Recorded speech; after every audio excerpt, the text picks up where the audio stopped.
Hello everyone and welcome to our channel. Today we have Jake, a good friend of ours and a colleague, a young gentleman that has been destroying real estate for a long time. Cue the crowd cheer. Yeah. Welcome, brother. How you doing? Thanks for having me, man. I'm Thank good. you, How are sir. you? Thank you. Well, why I called you here today is I would like to speak to you about public's perception on real estate. Okay. Since you have been door knocking for a while and stuff like that, and you're the person on the ground with the boots. So give us some feedback, please. If you Sure. Lots of people trying to move up in the market right now. So there's a lot of people in townhomes, semis, even condos who are thinking, ooh, I want to move up. I want to get something bigger, right? Mm-hmm. But are a little bit unsure of if they can, or some people just aren't in the position to, right? And what I'm finding is... Why is that? I mean, like you said, not in a position. Why wouldn't they be in the position? Well, they bought at the peak of the market. And because the market's just started rebounding. 2021, 2022? Yeah, I'd say the end of 2021, beginning of 2022, right? Right. So they're thinking, yeah, I'd love a detached, but they can't quite make it work numbers-wise yet. I think we're heading to a point where you'll be able to make it work, right? Maybe even this year, which would be crazy. I know. To think that it would rebound that quick. But I mean, the market has like the last month increased by 4%. 4%. And since January, we're actually up over 11%, which is crazy. Wow. 11% is like a good year. So on $1 million is 110,000. Yeah, 110,000. And we see this, right? Like I'm in a scenario right now we were just talking about where we actually sold the last comparable unit to another unit that's listed that have different buyers that are interested in. That should be comping out in and around 800, 830. They already have 850 firm on paper, and they're expecting 875 to 9. Closer to 9, yeah. We sold that comparable a month ago. That was 30 days ago. That's 30 days. It's crazy. 30 days. And if they get 900, that's $100,000 for the same unit in a complex right next to it. Can that be justified? I guess it can because people are willing to pay, right? So a home is worth what a buyer is willing to pay and a seller is willing to sell it for, right? But also what an appraiser is willing to appraise it at if you're... That is true. If you're putting 20% or less down, right? So if the buyer is putting more than 20%, appraisal shouldn't be an issue. The buyer's putting less than 20%, I think anything over 850 is going to have a real hard time with the bank at this point, right? Like 30 days. So do you know what was an average listings count in Mississauga as an example? Yes, I do.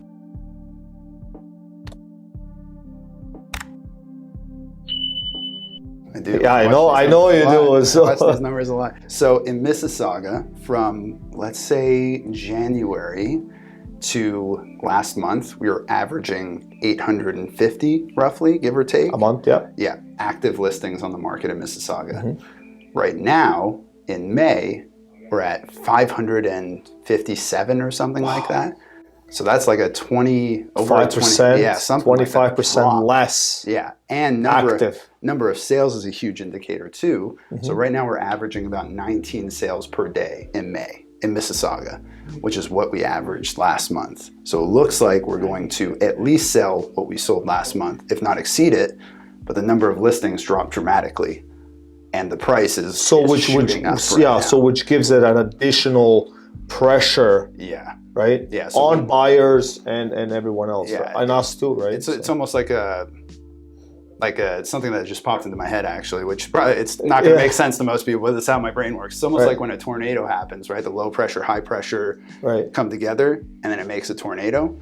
Well, it's like number of sales, massive number of sales, decreasing number of listings. Brings the prices way up. So prices just accelerate. So it is interesting, right? Since let's say 3 months ago, 6 months ago, total buyer's market. All day long. All night long, right? So this brings us back to public perception, right? Because technically, this is the crazy part. So the peak was end of February last year, 2022, right? Correct. That was like the tip of the peak, and then we dropped off of Mount Everest if you look at a graph, right? Full stop, Yeah, almost. full stop, crazy. Technically, during that whole drop, we were still in a seller's market, numbers-wise. Yes. Numbers-wise, right? Because amount of inventory indicates. Buyers were a little bit hesitant. The bank was trying to do all kinds of stuff, and we all know what happened. Yeah. There's lots of Still fear. Properties were selling. Yeah, it just took a lot longer. To sell. The market was declining, so everything was selling lower than the last one typically, right? But technically, it was still a seller's market, but it felt like a buyer's market, and everybody thought it was a buyer's market because there were so many listings and there were so few buyers, right? So even though it's still on paper, numbers-wise, was a seller's market, you go out there and it feels like a buyer's market. You can negotiate whatever you wanted. So for argument's sake, I mean, like we can also say that sellers don't want to sell because they see what is going on. Yeah. And some properties in that, $1 million below pricing are seeing hundreds of showings. Yeah. Right? Like it's not even like 60 showings here and there in a week, 100 breaking 100 if you're on for more than a week easily. And it's I guess what would be a good point to go to on that is even when it's over 1 million, and it's not just the core GTA explicitly, it's the Waterloo region, it's Simcoe region. It's starting to pick up. I see pickups now everywhere. Yeah. Like we got friends and colleagues, and Jake. Jake. A different Jake. A different Jake, right? Yeah. We got Jakes everywhere. And like I follow him and I see him, and for sale and solds all over the place. We were driving like outside the city as well, and we see sold signs everywhere. Yeah. Like 6 months ago, that was not the case. Right. Well, you'd see for sale signs. For sale, maybe. Not sold. Yeah. Not sold. Yeah. So let's go back to door knocking. Okay. Do you remember your first day door knocking? Yeah. And very nervous. Yeah? I was very nervous, yeah. And it was... Why is that? I mean, it was winter time. I don't know, because I love it. And I loved the idea of it. But whenever I do something for the first time and I'm super nervous about it, I blank. But I still jump into it. Of course, so it's like I run into a wall until I'm used to running into the wall. And I'm like, okay, I should change something up there so it doesn't happen, right? So I knock on the door. Just go around the wall, Yeah. And they answer, and it was COVID. So how did it feel, though? I mean, COVID, winter, we're adding all these stress factors on it, right? It was like the beginning. I think the first time I actually door knocked was in October, November of 2020. And I'm out there in black rubber gloves. Yeah, black rubber gloves, right? So it's like, oh, don't worry, like no germs, with a mask. Oh my And I'm trying to door knock for the first time, and people are looking at me like, get off of my property. What are you doing? Immediately, right? Yeah. And I knock on the door, and they're like, hello? Because this guy in a suit with like a mask and gloves shows up with flyers. And I'm like, I'm a real estate agent. We just sold this property here, and they're like, we're not thinking of selling. Get out of here. Oh my God. Oh God. So it was a bunch of that over and over again. And then I'm like, okay, I need to I know what I'm supposed to say here. I just need to get more fluent with it, and it became easier and easier, right? So to the point where now it's very fluid. So I know, like when I speak to you off camera, like you have good data. You're running. You love graphs. Looks like you're a guy that loves numbers. Numbers, not so much graphs, but numbers. Okay, numbers and stuff like that. Like you like to analyze these things and whatnot, and these stories. So what do people actually say? Like what do they think of the market? Like when you door knock. There's a lot of people. Like you said. Sorry to cut you off, but you said that some of them they would like to move up. Yeah. But they can't because they're upside down or the value has not hasn't recouped yet. Right? So those people are typically optimistic, right? And those are people we stay in contact with because it's like eventually it will be the right time for you to move up. Might be by the end of the year, could be the beginning of next year. The way it's going, you know, Could be by next month. beginning of June, Could right? be next month. Let's go. Yeah, I know, right? 10% month over month. Month Heard over it here month, first. Yeah. But I would say the majority of people are not informed because they just read news headlines.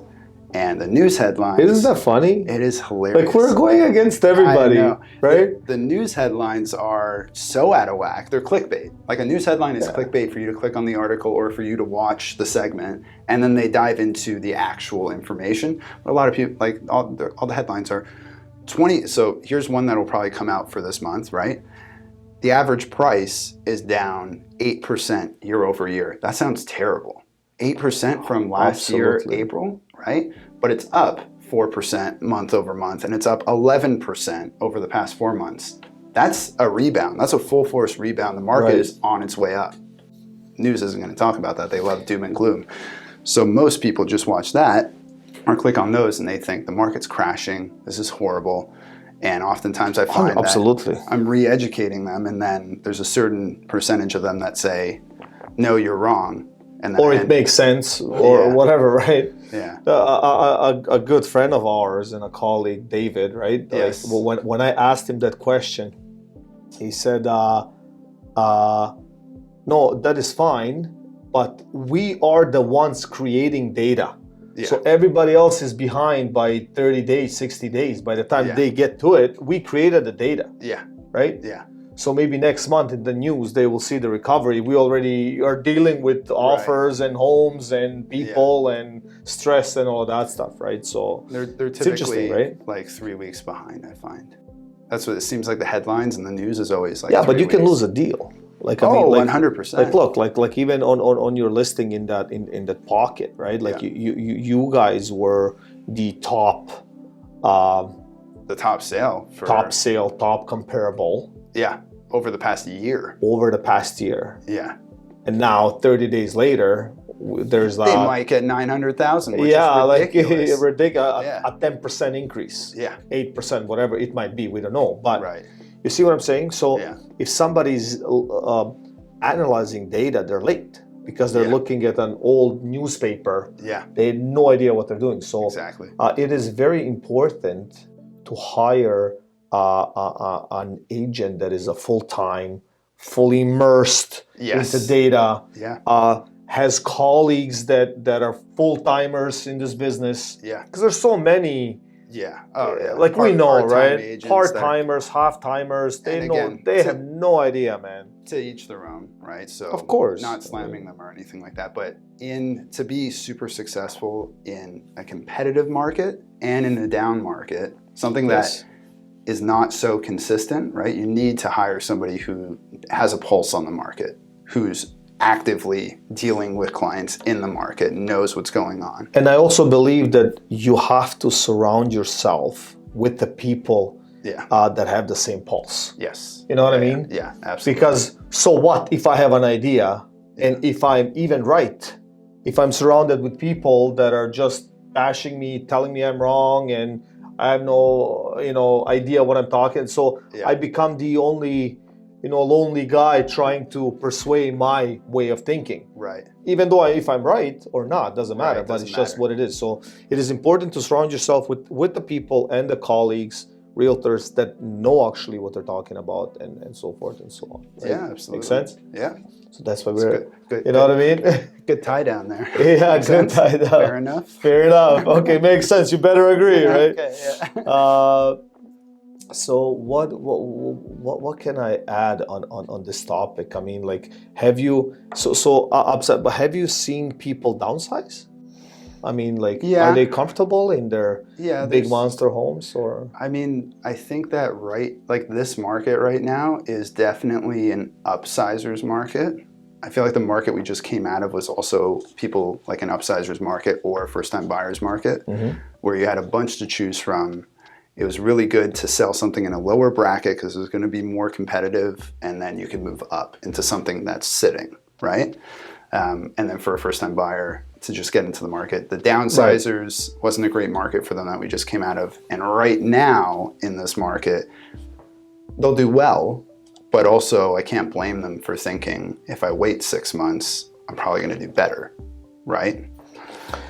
Oh, I see what you See mean. what I'm saying? When it comes to appreciation and whatnot. Because Honestly, each price bracket will bump the next. It pushes, Pushes, right? So, upwards. And again, we don't know what will happen in 6 months. All we know is what's happening right now, right? But I can't blame them for thinking that. So I do see some downsizers, but it's typically somebody who's very old, doesn't want to deal with the home anymore, wants to go into a small condo or a small bungalow, right, because of their knees, or into an old age home kind of thing. Okay, so have you had experiences with people combining families and moving into big homes? Yes. Because I see this more and more. Yeah. I don't know why, I guess pricing or whatever it is, but I've seen, kids have their parents live with them. Yeah. Like they're trying to have that kind of environment. Yeah, I actually just helped a client whose I'm sure you did. I'm sure you did. Parents sold at the peak, right? Last year, they did great, and they moved in with the kids who were in a townhome, and they could fit in their spare room. And then now it was time for them to sell the townhome and move into a bigger detached that had a basement accessory with a walkout, right? And we were very successful in helping them do that, and it worked out very well for them. They got a beautiful home, but that's one instance of I've seen that very recently, actually, because the parents basically in the winter they want to be there, help or whatever. Yeah, the client just had a baby, right? So be there with family and whatnot. Very nice family atmosphere. And then in the summer, reverse that. In the summer they want to do that. In the winter they want to travel abroad. Not a bad thing to do. It sounds great. Yeah. So a fun question.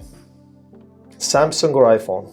Oh, Samsung. Yeah. Well, I'm not going to ask you why, but okay. It's just what I have right now. 2-story house or a bungalow? Ooh.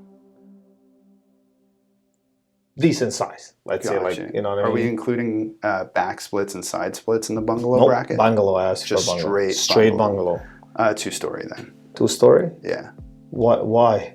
Well, why, like you do like the side splits or something, or is that? That's the thing. If it was a back split or a side split, because it has the multi-levels, I would have chosen that. Because you would cut it up and make it a multi-unit and rent it to 6 people? No. That was not the question, but okay, fine. No, I understand. Yeah, you like it. Property in Canada, Muskoka, outside the city, or Florida? Florida. Weather, right? Yeah. 100%. 100%. Yeah. Okay, Jake, listen, I want to thank you so much for coming. I hope that you guys got some value out of this, and this is the exact pulse and information that is happening currently in our market. Thanks for having me. Thanks for watching.